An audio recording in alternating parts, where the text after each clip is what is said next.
एक एक सिनेमा झाल्यानंतर तुला असं कधी वाटलं होतं का की आपल्याला नॅशनल अवॉर्ड मिळून? नाही मला माहित पण नव्हतं नॅशनल अवॉर्ड काय असतं काय आणि असतं? काय अजिबात कधी असं काही वाटलं नव्हतं. 9वी मध्ये असताना मी भूतनाथ रिटर्न्स शूट केला होता आणि त्याच्या जस्ट आधी किल्ला शूट केलेला. सो किल्ला शूट आधी झाला पण रिलीज नंतर झाला भूतनाथच्या. तर माझे पहिले 4 महिने ऑलरेडी किल्लामध्ये गेले होते, त्यामुळे माझी फार फाटली की मला शाळेत जायचंय काही करून. मी घरी आलो आणि मला 15 दिवसात कॉल आला की भूतनाथसाठी अंधेरीला बोलवलंय. भूतनाथचं कास्टिंग असं झालं होतं की किल्लाचा आम्ही एक सिक्वेन्स शूट करत होतो, जिथे मी त्या कुत्र्याचा रॉकेल लावतो आणि ते पळत सुटतं ते वाला चाललेलं. तर तेव्हा भूतनाथचे वन ऑफ द प्रोड्युसर जे होते त्यांनी आमच्या प्रोडक्शनला फोन केला होता किल्लाच्या.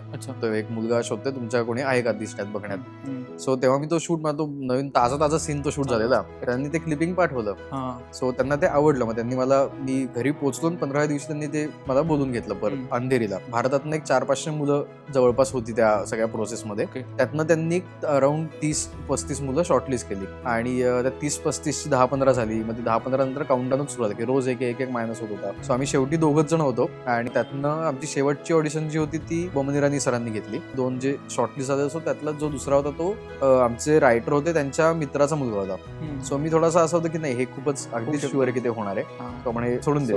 आणि एनिवे तेव्हा गंमत अशी की मला तो सिनेमा करायचा नव्हता भूतनाथ रिटर्न्स. कारण 9वी 10वीचं वगैरे प्रिलिम वगैरे होती आणि माझी रडारड चाललेली आणि बाबा मला समजत होते की अरे खूप मोठं आहे सगळं केलं पाहिजे आणि मी रडत होतो भरपूर. अल्टिमेटली ती ऑडिशन झाली. बमन इराणी सरांनी ती ऑडिशन घेतली आणि त्यात सिलेक्ट झालो. त्यांना ते आवडलं काम आणि पुढे गेलं सगळं.